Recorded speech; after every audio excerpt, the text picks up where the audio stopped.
परमपिता परमात्मा का ओम रूपी नाम का 3 बार गुंजयमान चिंतन और अभिवादन पूर्वक ब्रह्मांडीय चेतना को अपने मस्तिष्क में स्थापन करेंगे और उसी ऊर्जा से ऊर्जान्वित होते हुए हम अपने आप को गौरवान्वित महसूस करेंगे।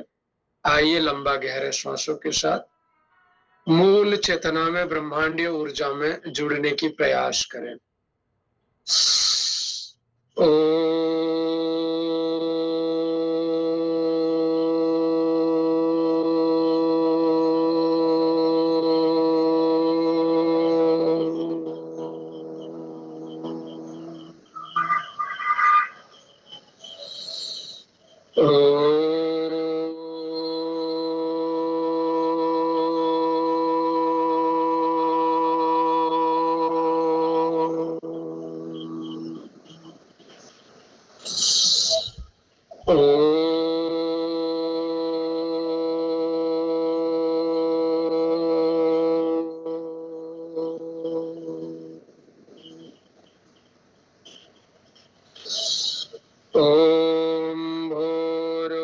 स्वः तत्सवितुर्वरेण्यं भर्गो देवस्य धीमहि धियो यो नः प्रचोदयात्।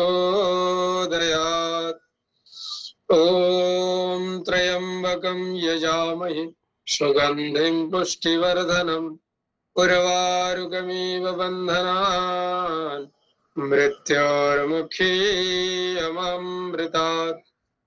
ॐ सहना भवतु सहनोर्भुनक्तु सह वीर्यं करवावहै तेजस्विनावधितमस्तु मा विद्विषावहै। ॐ असतो मा सद्गमय तमसो मा ज्योतिर्गमय मृत्योर्मा अमृतं गमय। ओम शांति शांति शांति। दोनों हथेलियों को आपस में घर्षण करते हुए आंखों द्वय में स्पर्श करेंगे और धीरे धीरे आंखों को खोलता हुआ परमपिता परमात्मा का जो यह साकार स्वरूप सृष्टि है, मैत्री करुणा मुदिता आदि दिव्य गुणों से उसको दर्शन करना ही अपनी मानवीय चेतना की उत्थान है।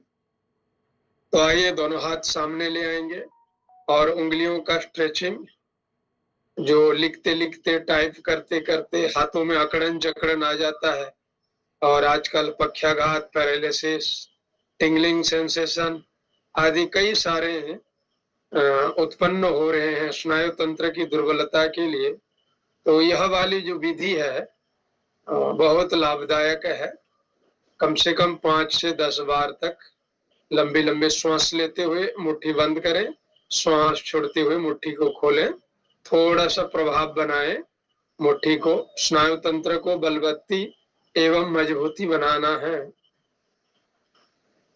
अब रिस्ट मूविंग, दोनों उंगलियों अंदर और दोनों कलाइयों को धीरे धीरे ऐसे गोल गोल घुमाएं, लंबा दीर्घ श्वसन क्रियाओं के साथ, और इसको पुनः विपरीत दिशा में भी घुमाइए। रिस्ट का मूविंग करें, कलाइयों की सूक्ष्म व्यायाम ऐसे। उसके बाद आर्म मूविंग, अपनी दोनों भुजाओं को, कोहनियों को मजबूत, सशक्त और रक्त की संचार करने के लिए श्वास लेते हुए और श्वास छोड़ते हुए दोनों हाथ खुले करेंगे, मुट्ठी बंद करते हैं, श्वास अंदर, श्वासों को छोड़ते हुए, ऐसे ही कम से कम 5 से 10 बार तक। उसके बाद दोनों हाथ दोनों पार्श्वों में ले जाएंगे, श्वास लेते हुए श्वास छोड़ते हुए, श्वास लेते हुए श्वास छोड़ते हुए, थोड़ा ऐसे ही 5 से 7 बार कर लें। दोनों हाथ कंधे पे आ जाएं और कंधे को गोल गोल घुमाएं, लंबा सा श्वास ऐसे दीर्घ श्वसन के साथ। पुनः इसको विपरीत दिशा से घुमाएं। आपकी shoulder pain, back pain, cervical आदि के लिए, आलस्य, निद्रा तंद्रा आदि के लिए, अकड़न जकड़न, कंधों के लिए सूक्ष्म व्यायाम बहुत लाभदायक है। अब हम अपनी गर्दनों को थोड़ा सा स्नायु तंत्र की दुर्बलता को ठीक करेंगे। लंबा श्वास लेकर के पीछे की ओर मुड़ेंगे। श्वासों को थोड़ी देर रोक करके रखें। श्वास छोड़ते हुए सीधा ले आए। पुनः एक लंबा सा श्वास को भरें और श्वासों को छोड़ते हुए ठोड़ी और छाती आपस में पुनः श्वास लें, सामान्य हो जाए। तत्पश्चात बाएं की ओर गर्दन, श्वासों को छोड़ते हुए श्वासों को बाहर रोक करके रखें। श्वास लेते हुए सीधा, पुनः श्वास छोड़ते हुए गर्दन को दाहिने की ओर, श्वास लेते हुए सीधा। ऐसे ही दोनों तरफ से 3-3 बार स्ट्रेचिंग कर दीजिए। आपकी जो मस्तिष्क की ओर जाने वाले स्नायु तंत्र सक्रिय हो जाता है और साथ साथ अपनी ज्ञान तंतुओं की धारा खुलने लगती है। अब इसको रोटेशन करेंगे, लेफ्ट टू राइट, स्कंद चालन क्रिया। गर्दनों को गोल गोल घुमाएं और पुनः विपरीत दिशा में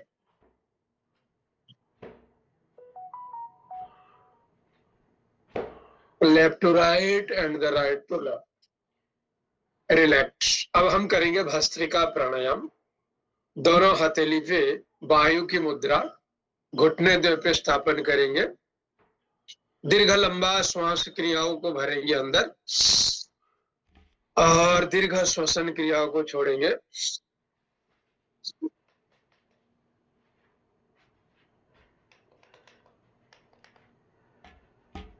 जैसे हम बैलून में प्रेशर डालते हैं, हवा भरते हैं, पूरी ऊर्जा को झोंक लेते हैं। साइकिल में जैसे प्रेशर डालते हैं, तो इसी तरह पूरे जो ट्यूब है वो फूलने लगे। इसी तरह हमारा डायफ्राम जो है श्वासों से छाती फूलने लगे। लंबा श्वास लेते हुए उभरा हुआ छाती और श्वास छोड़ते हुए सिकुड़ा हुआ छाती। एकदम हमारे फेफड़े की जो बैलून है उसमें भरपूर मात्रा में आप श्वासों को भरें पूर्ण ऊर्जा के साथ। और जिनको हाई बीपी है कृपया ना करें। हार्ट अटैक आदि का कभी प्रॉब्लम हो चुका है या फिर किसी भी प्रकार की सर्जरी हुआ है, वो नॉर्मल गति से करें, ना करें तो बेहतरीन है। वह अनुलोम विलोम करें। और जो हृदय में कभी किसी प्रकार की सीजर का ऑपरेशन वगैरह नहीं हुआ है, हार्ट अटैक की कभी प्रॉब्लम नहीं है, कभी श्वास रोग, दमा, अस्थमा आदि नहीं है, तो उनके लिए वो तीव्र गति से भी कर सकते हैं मेरे साथ और अपनी ज्ञान तंतुओं के साथ साथ अपनी फेफड़ों को मजबूत बना रहे होते हैं।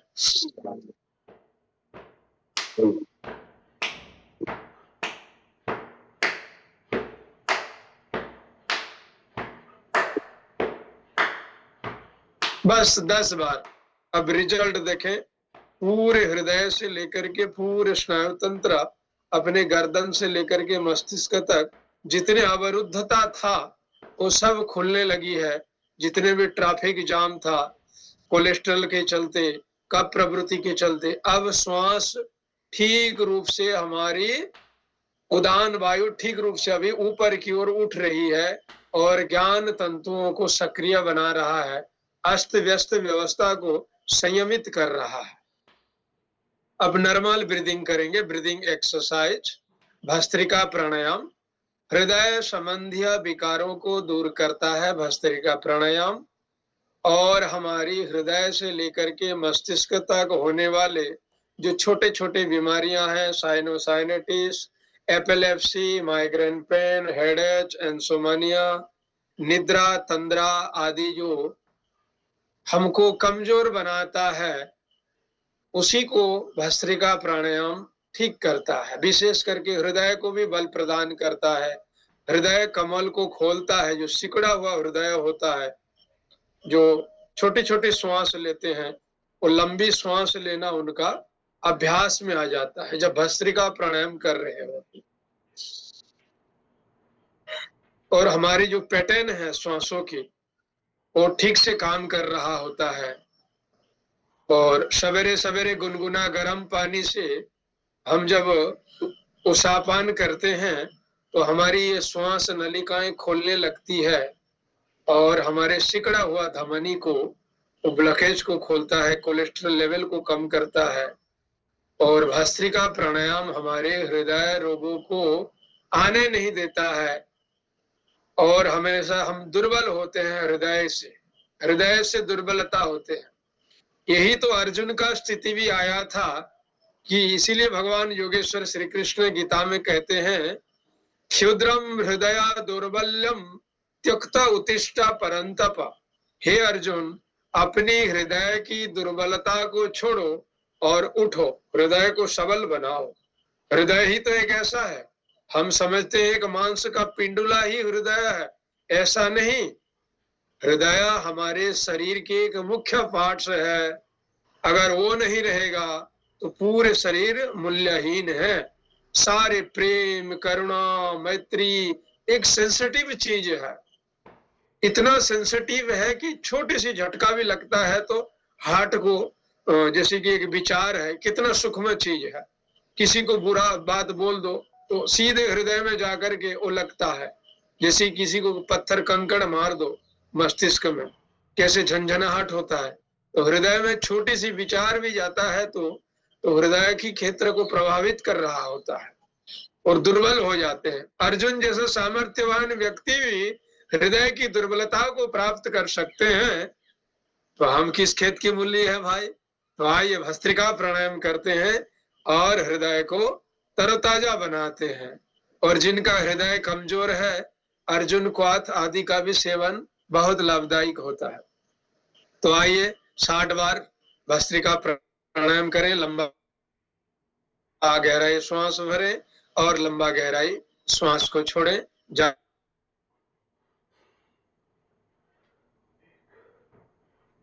बकवास ना करते हुए, मेरा स्वभाव है थोड़ा बकवास करना। तो आइए मौन, श्वास छोड़ते ही ओम, श्वास लेते हुए एक ब्रह्मांडीय ऊर्जा मेरे हृदय में प्रविष्ट हो रहा है और मैं तरोताजा महसूस कर रहा हूँ।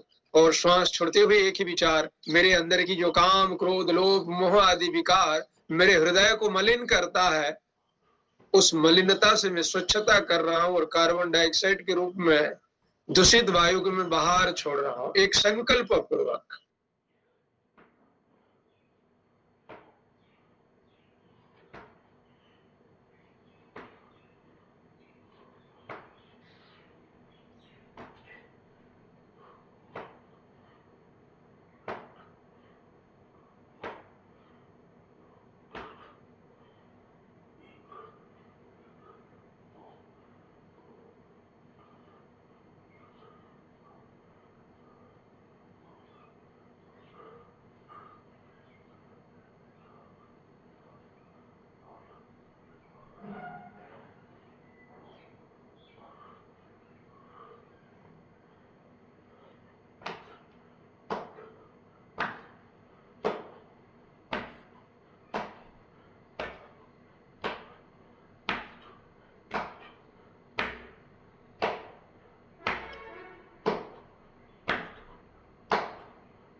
ऐसे ही 60 बार स्वस्थ व्यक्ति के लिए, और जिसको साइनोसाइटिस है और किसी भी प्रकार की सर्दी जुकाम है, वो कम से कम 10 मिनट तक करें और थोड़ा नस्य का अभ्यास करें। चाहे जल नेति का प्रयास करें, सूत्र नेति का प्रयास करें, तेल नेति, दुग्ध नेति, और नाक में घी 2-2 बूंद रात्रि को डालना, मस्तिष्क में घी का लेप लगाना। ज्यादा कोल्ड, कफ, बलगम आदि निकल रहा हो, ज्यादा दमा, अस्थमा आदि का शिकायत हो, और अच्छा न्यूट्रिशन का भोजन करना जहाँ गुणवत्ता है, vitamin A, B, C, D, E के, विटामिन B12, विटामिन सी आदि प्रचुर परिमाण में, जिसमें विटामिन तत्व होता है।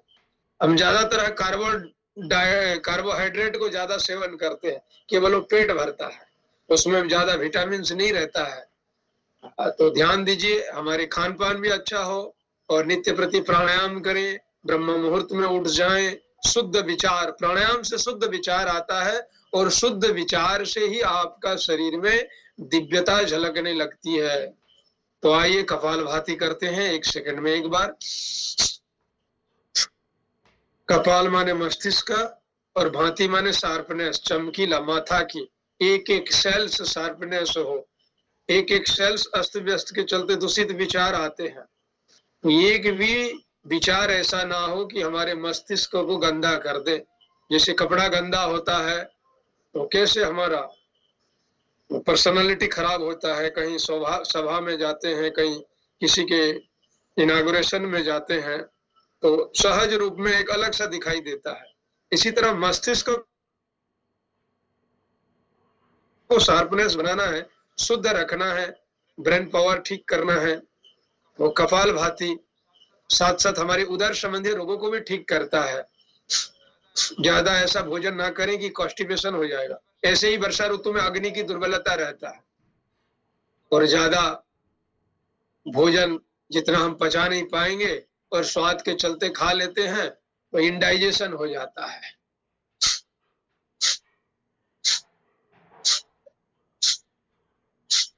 इसीलिए आहार ज्ञान जरूरी है, साथ साथ प्राणायाम का अभ्यास करें। उसके बाद अनुलोम विलोम प्राणायाम। ब्रीदिंग सिस्टम, हमारा जो चंद्र नाड़ी और सूर्य नाड़ी, सिंपैथेटिक नर्वस सिस्टम और पैरासिम्पैथेटिक नर्वस सिस्टम आदि दोनों को हम मैनेज कर रहे होते हैं और ये दोनों प्राणों की जो मैनेज ही हमारे मन इंद्रियों की संतुलित है। और जब ये दोनों श्वासों का संतुलित नहीं होगा तो केवल ज्यादा समय डायनासोर चलेगा तो आपका मन को तीव्रता करेगा, गर्मी प्रदान करेगा, ज्यादा दौड़ाएगा, भगाएगा मन को। इसीलिए चंद्र नाड़ी को भी जगाना सीखो और दोनों नाड़ियों की क्रियाओं की घर्षण से तीसरा नाड़ी जो सुषुम्ना नाड़ी है, जो विद्या की नाड़ी है, जो कुंडलिनी जागरण कहते हैं, तो जहां हमारा मेधा बढ़ता है, जहां विवेक वैराग्य जागृत होता है। विवेक वैराग्य कोई दुकान में मिलने वाला 10-5 रुपया की विषय नहीं है कि खरीद के लेके आ जाओ कि बुखार हो गया तो पैरासिटामोल खा सकते हैं। लेकिन महर्षि पतंजलि का योग विद्या का निरूपण क्यों कहा? तो हमारे जो सुसुप्त शक्तियां को जागृत करना है और ये जो सिंपैथेटिक नर्वस सिस्टम और पैरासिम्पैथेटिक नर्वस सिस्टम के द्वारा सुषुम्नाओं में प्राणों की प्रवाह, तब जाकर के विवेक और वैराग्य जागता है। विवेक और वैराग्य के बिना सारे कामना वासना में लिप्त है, जैसे कि पशु भी है। आहार निद्रा भय मैथुनम च सामान्यम एतत् पशुभिः नराणाम् ज्ञान हितेषु अधिक विशेषो ज्ञानेन हिनः पशुभिः समाना ये संग न विद्या न दानम न तपः कर्म मनुष्य रूपेण मृगाश्चरन्ति। तो मनुष्य में जो दिव्यता गुण होना चाहिए वो ज्ञान के द्वारा होता है। और ज्ञान कैसे? सुषुम्ना नाड़ी में प्राणों की प्रवाह होगा तो ज्ञान की नाड़ी वो खुलेगी। और ज्ञान के बिना विवेक कैसा? और बिनु सत्संग विवेक न होई राम कृपा बिनु सुलभ नहीं। आइए अनुलोम विलोम प्राणायाम करते हैं। लंबा गहराई श्वासों को बाएं नासिका में भरते हुए दाहिने नासिका में छोड़ें और दाहिने नासिका से लेते हुए बाएं नासिका में छोड़ें।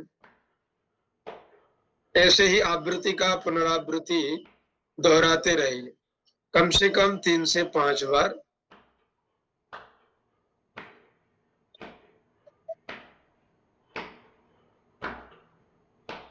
गायत्री मंत्र का जप करते करते भी आप अनुलोम विलोम कर सकते हैं, एक मंत्र को 2 भाग करके। और महामृत्युंजय मंत्र का भी आप प्रयोग कर सकते हैं। तो इसी तरह अनुलोम विलोम का प्राणायाम करें और अपनी दैवीय शक्ति की जागृत करें।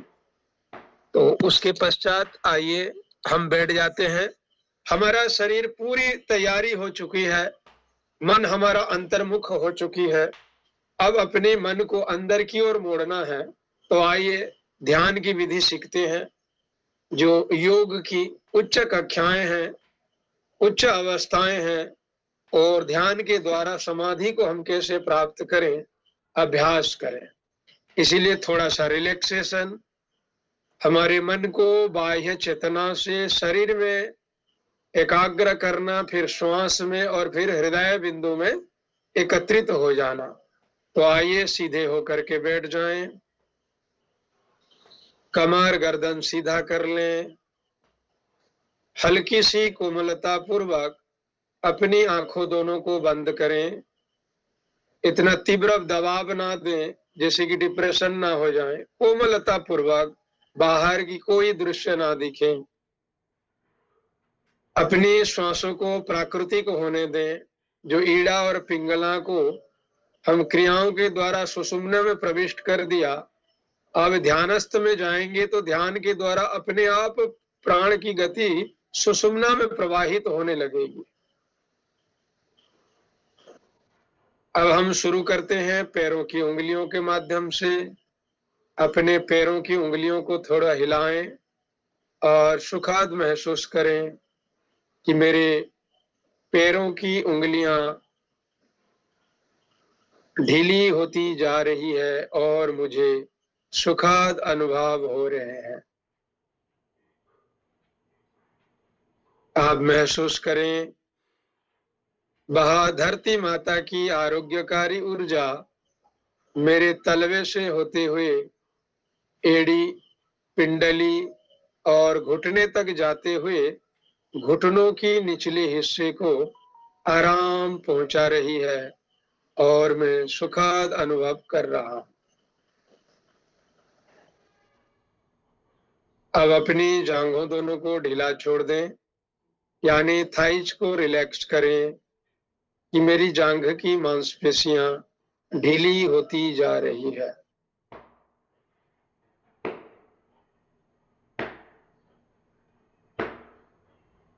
अब अपनी कमर, कुल्हे और पेट की मांसपेशियों को ढीला होने दें और महसूस करें कि वह तनाव मुक्त हो रहे हैं।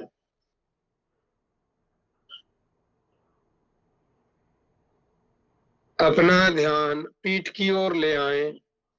मेरुदंड के निचले हिस्सों से ऊपर कंधे तक पूरे पीठ को ढीला छोड़ दें और तनाव मुक्त हुआ महसूस करें कि मेरे पीठ की मांसपेशियां ढीली होती जा रही है।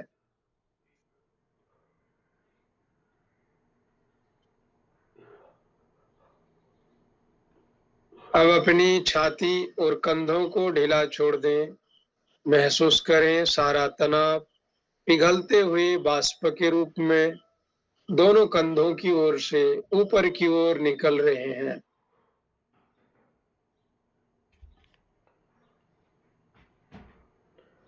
अब अपनी बाहों की ऊपरी भाग को ढीला छोड़ दें।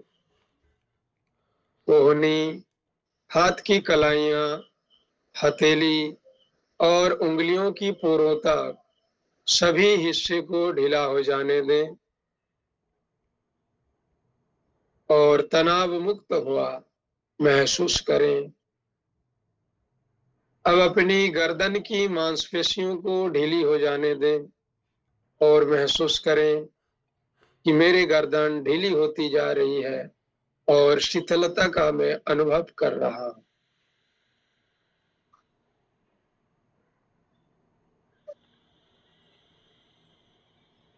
अपना ध्यान चेहरे की ओर ले आएं।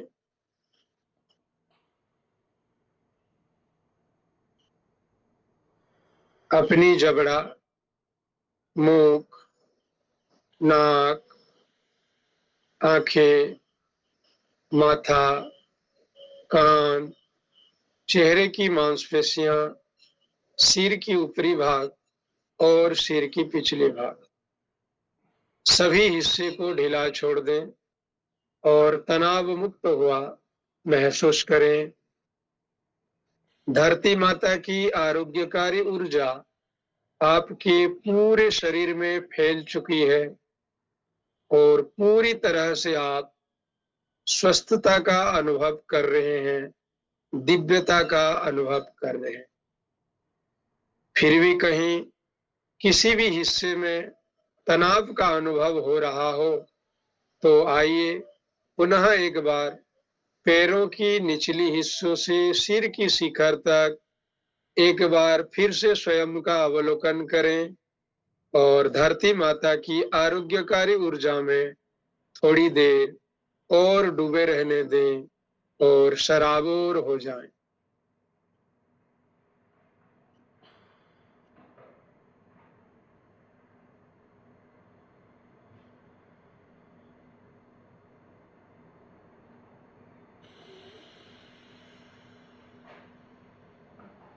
और जब आप पूरी तरह से तैयार हों, धीरे से अपने मन को अंदर की ओर मोड़ें और महसूस करें आपके हृदय में ईश्वरीय प्रेम और दिव्य प्रकाश का स्रोत पहले से ही मौजूद है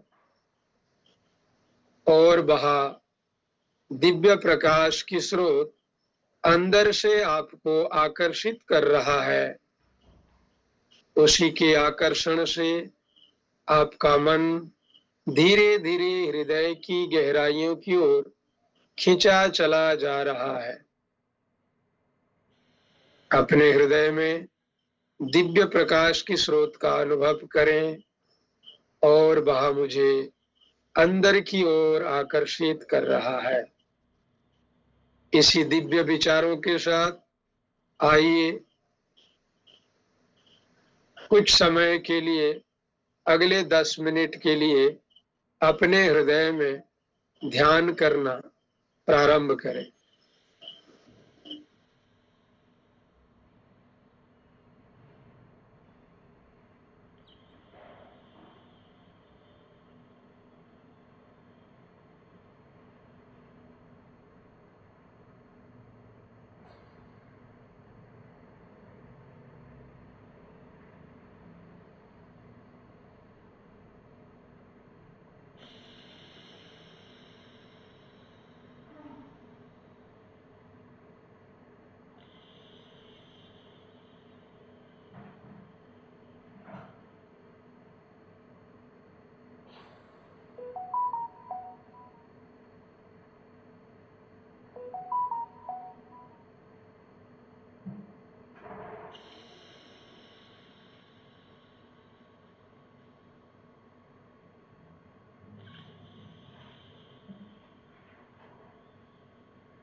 हम्म,